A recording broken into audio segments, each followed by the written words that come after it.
Hello friend, कैसे हैं आप सभी लोग। आप सभी की तैयारी कैसी चल रही है। आप लोग घर पर रहकर भी अपनी तैयारी कर सकते हैं। जितना आप लोगों का, अगर आप लोगों का कोई 1-2 महीने में ही रिवीजन है, तब तक आप जितना आप लोगों ने सिलेबस की कर लिया है, उसका आप लोग सिलेबस का पूरे का रिवीजन कर सकते हैं।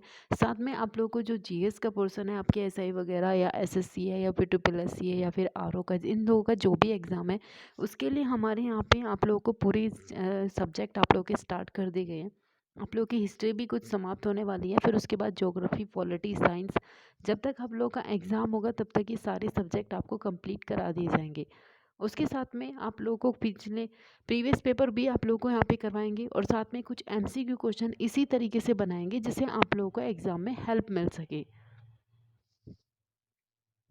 ठीक है, और जो लोग चैनल से नए जुड़े हैं वो चैनल को सब्सक्राइब ज़रूर कर लीजिएगा, और सेशन पसंद आए तो लाइक ज़रूर कीजिएगा, और जितना हो सके उतना शेयर कीजिएगा। ठीक है, इससे पहले आप लोग को सारी चीज़ पढ़ाई गई थी यहाँ पे। कि हाँ, पहले पुर्तगाली आए थे, फिर डच आए थे, फिर डेनिस, अंग्रेज़, पुर्तगाली, इन सारी चीज़ों के बारे में आपको बताया था, सिर्फ अंग्रेज़ छोड़ के। क्योंकि अंग्रेज़ों का शासनकाल थोड़ा सा ज़्यादा लंबा है, उसके बारे में आपको पूरे डिटेल के साथ यहाँ पे पढ़ना पड़ेगा। इसलिए आपको जो छोटे छोटे से डेनिस थे, डेन्स थे, पुर्तगाली थे या फ्रांसीसी थे, इनके बारे में आपको बता दिया गया था कि इनसे ज़्यादातर क्वेश्चन सिर्फ इतने ही पूछे जाते हैं। ठीक है, अब हम बात करते हैं आपको अंग्रेज़ों की।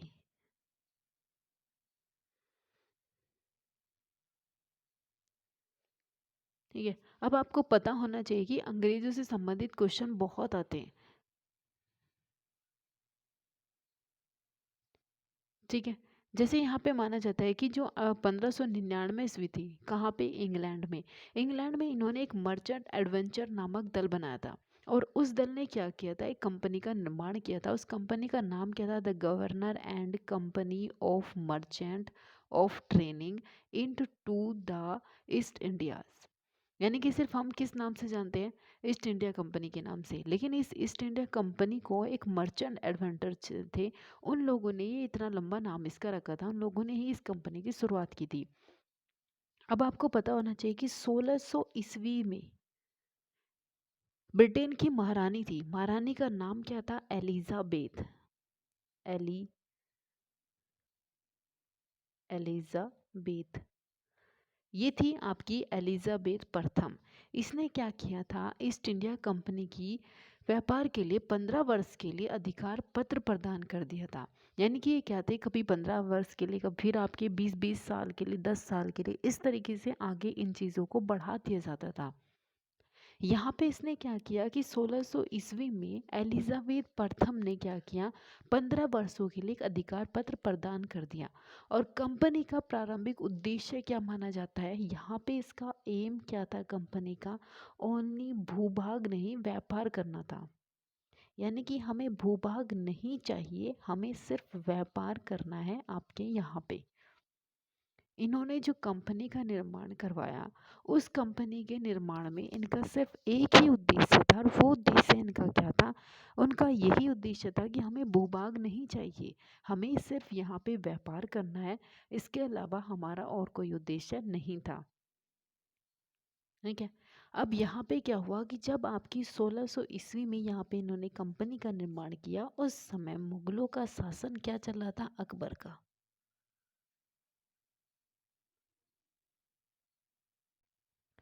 ठीक है, अब इन्होंने यहाँ पे क्या किया कि 1600 में जब इन्होंने कंपनी की स्थापना की थी, तो मुगलों में शासनकाल चल रहा था अकबर का। लेकिन ये लोग व्यापार करने के लिए जब इन्होंने दूध बेचने शुरू किए, उस टाइम पे अकबर का व्यापार नहीं था, जागीर का व्यापार शुरू हो गया था।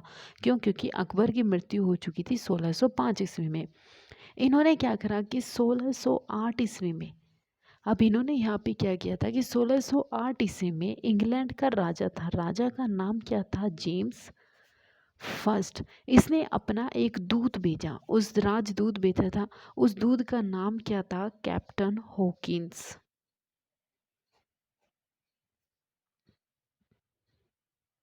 ठीक है। इन्होंने यहाँ पे क्या किया कि जेम्स पर्थन ने अपना दूत भेजा, कैप्टन हॉकिंस, और ये यहाँ पे कहाँ आया था, सूरत पहुँच गया था। कहाँ, भारत में।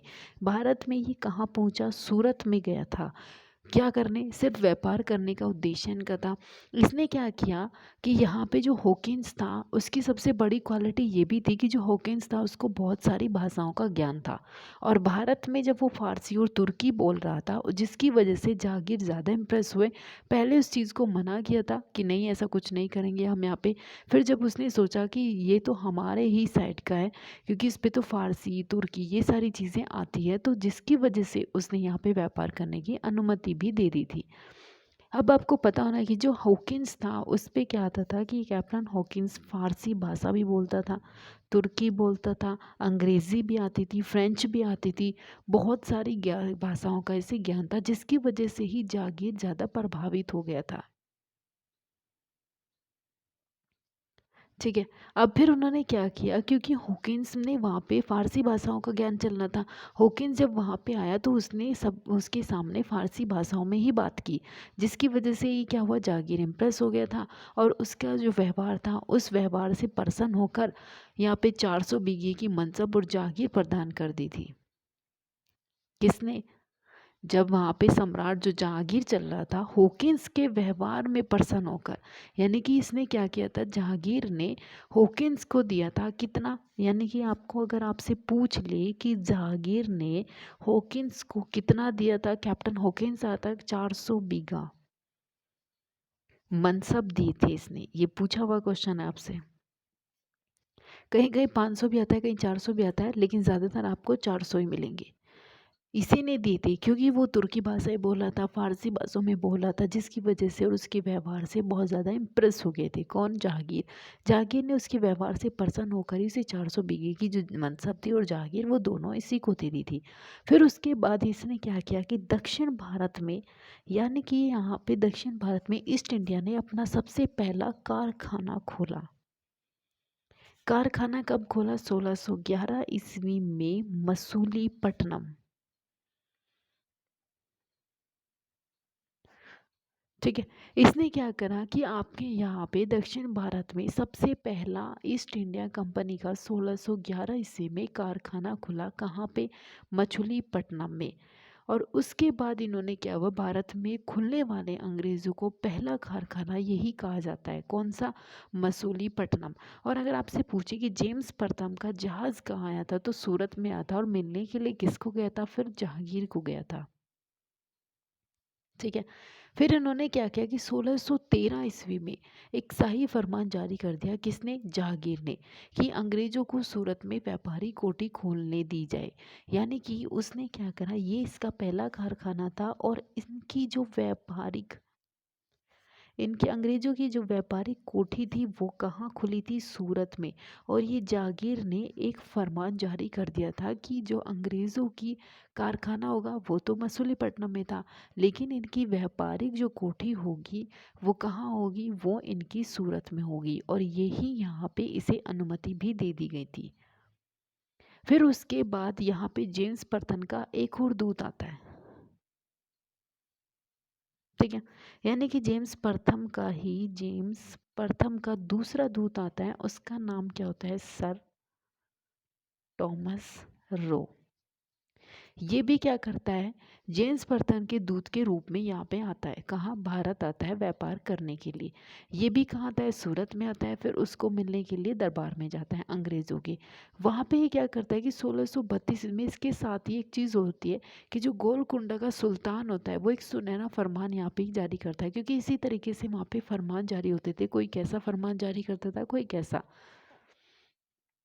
तो यहाँ पे क्या हुआ, इन्होंने एक सुनहरा फरमान जारी किया। इन्होंने कहा कि जो 500 पैगोडा है, वार्षिक कर अदा करने के बदले गोलकुंडा राज्य में स्थित बंदरगांव से व्यापार करने की का कंपनी ने एक अधिकार प्राप्त कर लिया।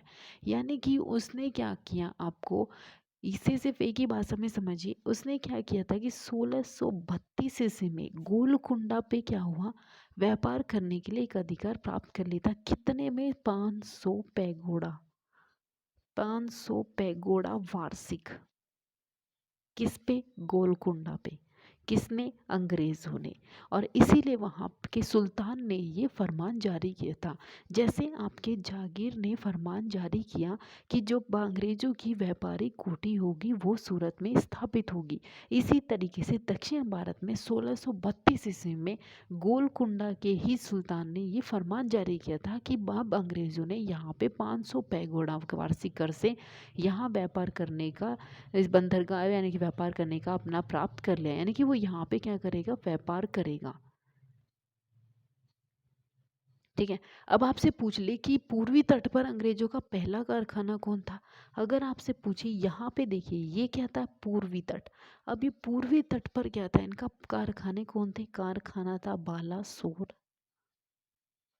और हरिहरपुरा। अगर आपसे पूछे कि पूर्वी पे कौन था, तो पूर्वी पे ये था बालासोर और हरिहरपुरा। ठीक है, इतना आप लोगों को समझ में आ गया, क्योंकि अंग्रेज़ों का काल आप शुरू से ही समझेंगे तो ही आपको समझ में आएगा, और इसीलिए उसको आराम से समझिएगा, तभी आप लोगों की एक एक चीज़ समझ आएगी कि यहाँ पे इसने क्या किया था। दक्षिण भारत में था, व्यापारी कोठी क्या थी, कारखाना क्या था। क्योंकि आप ये मत सोचिएगा कि उसने पहला व्यापारी कोठी ही मसूलीपट्टनम में थी, कारखाना था उसका मसूलीपट्टनम में, और व्यापारी कोठी थी उसकी सूरत में। ठीक है। अब उसके बाद इसने क्या किया? बंगाल का सूबेदार, बंगाल का सूबेदार था, उसका नाम था शाह सुहेजा। यानी कि आपके यहाँ पे बंगाल का एक सूबेदार था शह सूजा। उसने क्या किया कि 1651 ईस्वी में 3000 रुपये वार्षिक कर के साथ अंग्रेजों ने बंगाल पर अपना विशेषाधिकार प्राप्त कर लिया था। कितना? 3000 रुपये में अंग्रेजों ने यहाँ पे क्या कर दिया? व्यापार करना शुरू कर दिया। और किसके शासनकाल में? शाह सुहेजा का काल चल रहा था, बंगाल का सूबेदार। और इसीलिए प्रथम अंग्रेज गवर्नर कौन बना था? अगर आपसे पूछ ले कि फर्स्ट अंग्रेज गवर्नर कौन बना था, उसका नाम था विलियम हेजेज। ये कौन बना था? बंगाल का फर्स्ट गवर्नर बना था आपका कौन? विलियम हेजीज। इस तरीके के क्वेश्चन होते हैं जो आप लोग कंफ्यूज भी हो जाते हैं, आप लोग इन्हीं से, क्योंकि आगे फिर भारत का गवर्नर आएगा, बंगाल का गवर्नर आएगा, इस तरीके से भी आप लोग कंफ्यूज होते हैं। फिर वायसराय स्टार्ट हो जाएंगे, फिर गवर्नर फिर आ जाएंगे। तो इसलिए आप इन्हें छोटी छोटी चीज़ें, लेकिन उसको आराम से और ध्यान से पढ़ेगा तो आपकी गलती कम होगी। ठीक है। अब इन्होंने उसके बाद क्या किया कि 1698 ईस्वी में यहाँ का कौन था? फिर से बंगाल का सूबेदार था, उसका नाम था अजी मुसान। ये कौन आता है? ये भी बंगाल का ही सूबेदार था 1698 ईस्वी में। इसने क्या करा कि कंपनी को 1200 रुपये में, कंपनी को 1200 रुपये में इसने क्या क्या दे दिया? सूता नदी, गोविंदपुर और कालीकट। इसने क्या कर दिया? उसने तो 3000 रुपये में दिया, इसने क्या किया कि इसने तो 1200 रुपये में ही सुता नदी, गोविंदपुर, कालीकट, ये तीनों ही दे दी किसको? अंग्रेजों को, कि आप यहाँ पे व्यापार कीजिएगा। ठीक है। अगर आपसे पूछे कि कलकत्ता का निर्माण किन किन शहरों से मिलकर बना, तो आपका सूता नदी, गोविंदपुर, कालीकट, ये सारे चीज मिलकर ही, शहर मिलकर ही कलकत्ता का निर्माण करते हैं।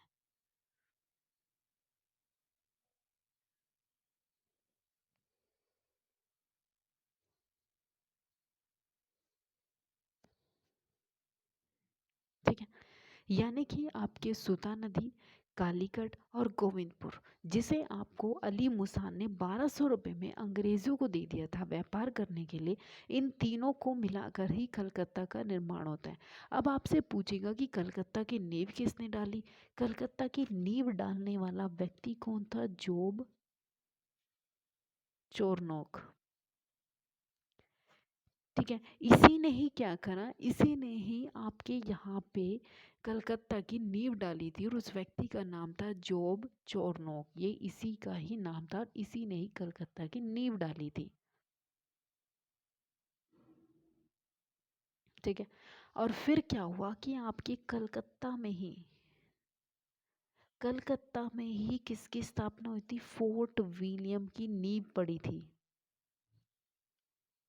ठीक है, ये क्या थी? ये एक कोर्ट थी, फोर्ट विलियम कोर्ट थी, फोर्ट कोर्ट। फिर उसके चलते यहाँ बना था, और इसका प्रथम गवर्नर कौन बना था? इस फोर्ट विलियम का फर्स्ट गवर्नर बना था चार्ल्स आयर। ये इसका फर्स्ट गवर्नर था। किसका? कलकत्ता का, फोर्ट विलियम का।